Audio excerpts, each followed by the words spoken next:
यह कहानी है राजस्थान के एक छोटे से गांव बिलासपुर की। गांव के बाहर एक पुराना कुआं हुआ था जो अब सूखा और जर्जर हो चुका था। गांव वाले कहते थे कि वहाँ दो भूत रहते हैं, भैरव और मंगला। रात को कोई उस कुएं के पास नहीं जाता क्योंकि वहाँ से अजीब आवाजें आती थीं। किशन, जो हमेशा नई बातें जानने को उत्सुक रहता था, अक्सर उस कुएं को घूरता और सोचता, क्या सचमुच वहाँ भूत है या ये सिर्फ डराने वाली कहानी है? एक दिन किशन के दोस्तों ने उसे छेड़ा। अगर तू सच में इतना बहादुर है तो आज रात कुएं पर जाकर दिखा। किशन ने चुनौती से स्वीकार कर ली और अपने घर चला आया। वह सोचने लगा कि आज रात जाकर देखेंगे कोई भूत है या नहीं, और गांव वालों की अफवाह झूठ है या सच आज रात जाकर देख कर आता हूँ। आज रात जब किशन अपने घर से खंडर कुएं की ओर जाने लगता है तो कुएं के पास पहुँचते ही ठंडी हवा चलने लगती है। किशन को हल्का हल्का डर लगने लगता है और किशन कुएं की दीवार पर झुका और अचानक अंधेरे से आवाज आई, कौन आया है हमारे घर में हमें परेशान करने? किशन कांपा पर डटा रहा।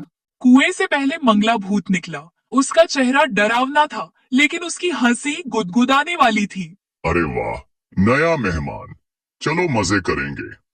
किशन ने डरते हुए कहा, मैं बस जानना चाहता था कि तुम सच में हो या नहीं।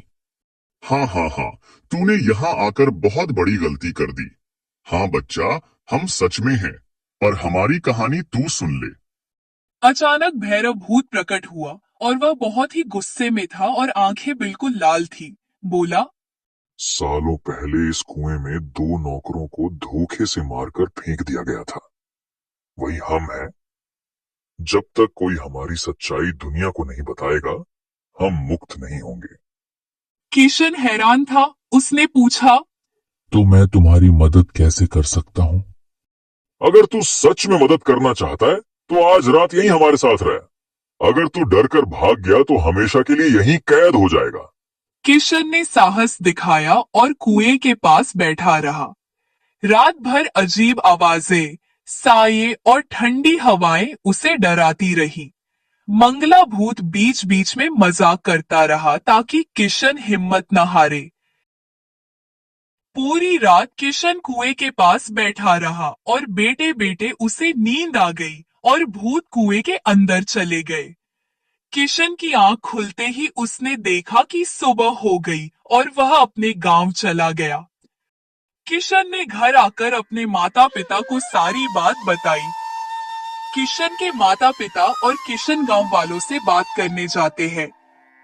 किशन उसके माता पिता गांव वालों को एक जगह इकट्ठा करके सारी बात बताते हैं और गांव वाले बोलते हैं कि हम इन भूतों को इस कुएं की कैद से बाहर निकलेंगे। हम पूरी विधि अनुसार पूजा करवाएंगे।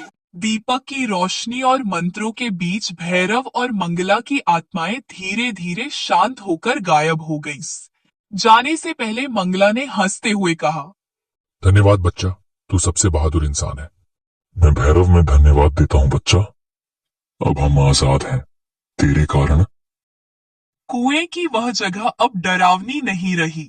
गांव वाले उसे साहस का कुआं कहने लगे और किशन, वह अब पूरे गांव का सबसे बहादुर लड़का कहलाने लगा।